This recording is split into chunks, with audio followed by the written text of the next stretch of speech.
Lezzetli Yemek Tarifleri kanalından herkese merhabalar. Bugün sizlere hafta sonu kahvaltılarınız için oldukça kolay bir şekilde hazırlayabileceğiniz farklı bir kahvaltılık tarifim var. Çayınız demleninceye kadar hazırlayabileceğiniz bir kahvaltılık tarifi. İsterseniz hemen yapımına geçelim. Öncelikle karıştırma kabımın içerisine 1 adet yumurta ve 1 çay bardağı sütümü alıp güzel bir şekilde çırpıyorum.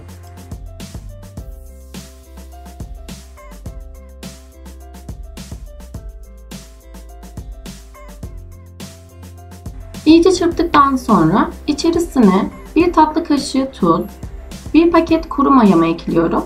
Bir miktar daha karıştırıyorum.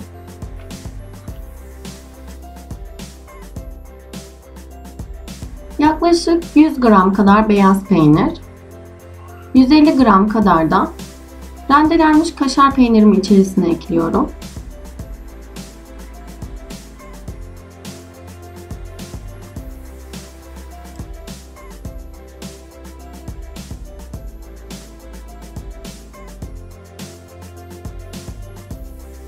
İki yemek kaşığı kadar da ince kıyılmış maydanozlarımı içerisine ilave ediyorum. Bir miktar daha karıştırıyorum.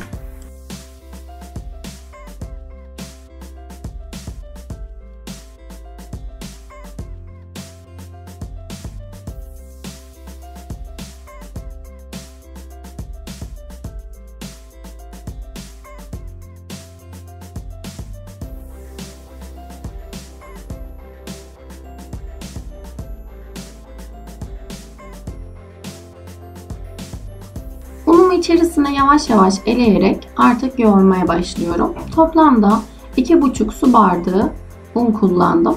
Un miktarı kullandığınız malzemelere göre de değişiklik gösterebiliyor. Bunun için ununuzu yavaş yavaş ilave ederek yoğurursanız daha iyi olur. Hamurunuzun kıvamını bu şekilde iyi ayarlayabilirsiniz.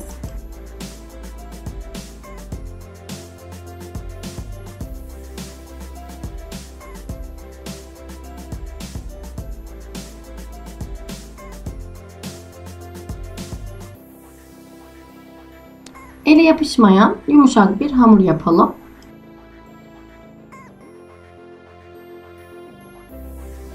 Hamurumu güzel bir şekilde yoğurdum. Artık açma aşamasına geçiyorum. Bunun için tezgahıma bir miktar un serptim. Ve hamurumu tezgahımın üzerine alıp bir miktar da üzerine un serpiyorum. Ve hamurumu açmaya başlıyorum. Ben bu şekilde açtım. Yağlı kağıdım yoktu. Bunun için bu şekilde yapmayı tercih ettim. Evinizde yağlı kağıdınız varsa 2 yağlı kağıt arasına koyarak kolay bir şekilde de açabilirsiniz.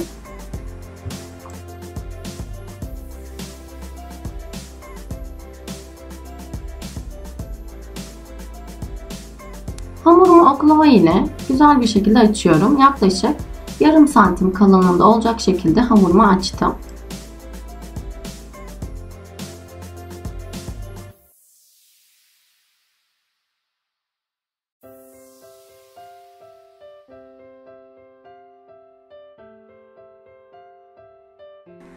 Hamurumu kızartmak için bu şekilde uzun uzun kesmeyi tercih ettim.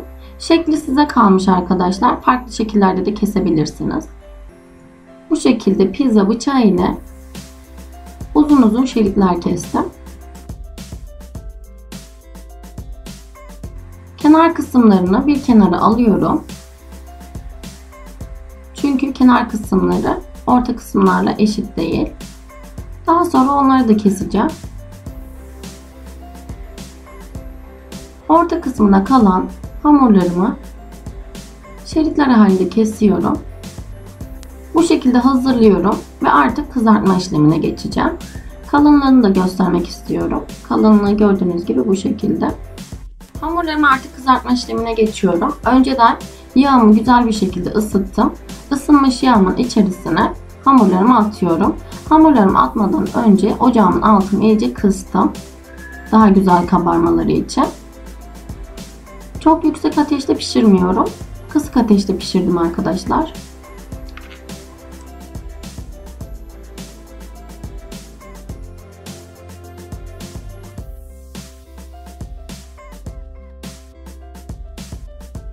Çok yüksek ateşte açtığımızda kabarmayabilir. Bunun için orta ateşte güzel güzel bir şekilde kızartmanızı tavsiye ederim. Gördüğünüz gibi çok güzel bir şekilde kabardılar. Kabardıktan sonra ters çeviriyorum. Bu şekilde çevirerek kahvaltılıklarımı kızartıyorum.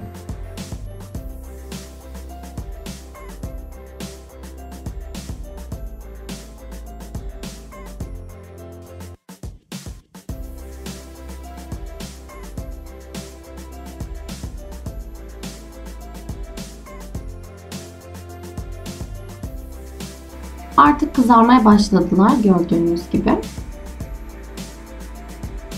Bu şekilde güzelce kızardıktan sonra iki tarafı da artık ocağımdan alıyorum. Servis tabağıma koyuyorum.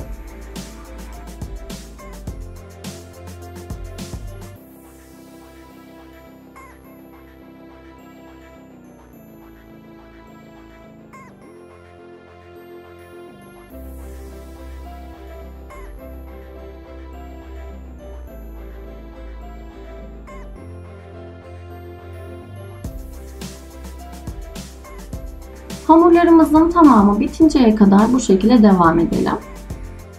Kızarttığım hamurlarım bittikten sonra servis tabağıma aldım. Yeni hamur koymadan önce ocağımın altını kısıyorum. En kısık ayardayken içerisine hamurlarımı atıyorum. Ve hamurlarımın kabarmasını bekliyorum. Kabardıktan sonra orta ateşe geçiriyorum ve kızarmalarını bekliyorum. Bu şekilde kabardıktan sonra diğer kısımlarını çeviriyorum. Çevirerek güzel bir şekilde kızartıyorum.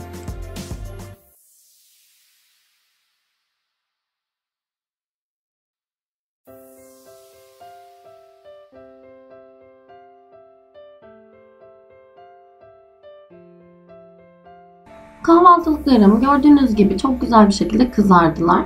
İki tarafını da bu şekilde kızarttıktan sonra artık servis tabağıma alıyorum.